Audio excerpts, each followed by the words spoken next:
जब आशा किचन में बर्तन धुल रही होती है तो विन्नू डाइनिंग टेबल पर बैठा होता है। उस समय उसके हाथ में रखा ग्लास अचानक उससे दूर खिसकने लगता है। ये देखकर विन्नू बहुत डर जाता है और अपनी माँ को बुलाकर कहता है कि माँ, ग्लास हिल रहा है। लेकिन जब माँ देखती है तो ग्लास नहीं हिलता, पर तभी अचानक वहाँ रखी एक कुर्सी नीचे गिर जाती है। ये देखकर आशा बहुत डर जाती है। विन्नू तुरंत आशा को अपने पास के कमरे में ले जाता है और दरवाजा बंद कर लेता है। उस समय कोई उस दरवाजे और दीवारों को पीटने लगता है। वो ये सब देखकर बहुत डर रहे होते हैं। तभी अचानक लाइट चली जाती है। वो इसी तरह डर रहे होते हैं कि कुछ देर बाद दरवाजा अपने आप खुल जाता है। वहाँ रुकना खतरे से खाली न समझकर जब वो कमरे से बाहर हॉल में आते हैं तो वहाँ एक फांसी का फंदा लटका हुआ दिखाई देता है। इसे देखकर वे डर जाते हैं और मेन दरवाजा खोलने की कोशिश करते हैं, लेकिन चाबियां फ्रिज के ऊपर होती हैं। जब वो चाबी लेने जाते हैं तो उन्हें घर में अलग अलग जगह पर भूत दिखाई देते हैं। एक पुरुष भूत सोफे पर बैठा होता है, एक महिला भूत बेडरूम में रो रही होती है और एक छोटी बच्ची का भूत विनू की नानी के चश्मे से खेल रहा होता है। वे उन सबको देखकर डर जाते हैं और बिना कोई आवाज किए चुपचाप दरवाजा खोलकर बाहर आने की कोशिश करते हैं। जब वो बाहर आकर दरवाजा बंद करने वाले होते हैं तभी अचानक एक और भूत दरवाजा पकड़ लेता है। वो पकड़ा हुआ भूत और कोई नहीं बल्कि विन्नू की नानी का होता है। ये देखकर विन्नू का दिल बैठ जाता है। अगले दिन वो दोनों घर खाली कर देते हैं। उस समय राजन जॉर्ज से बात करते हुए कहता है, हर घर में खिड़कियां और चौखटें होती हैं और उसी तरह परेशानियां भी होती हैं। खैर जो भी हो, माँ बेटे एक हो गए हैं, यही काफी।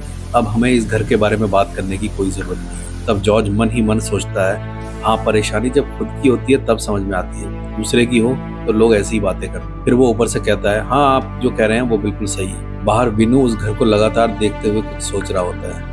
आशा नोटिस करती है और पूछती है, क्या सोच रहे हो बेटा? तुमने कहा था ना कि जो भी मन में हो अपनी माँ से शेयर करना चाहिए। विनू कहता है, माँ, मैं सोच रहा हूँ कि हमारे जाने के बाद जो लोग इस घर में आएंगे उनका क्या होगा। ये सुनकर आशा उसकी पीठ पर हाथ फिराती है, जैसे कह रही हो, ये सब भगवान भरोसे छोड़ दो।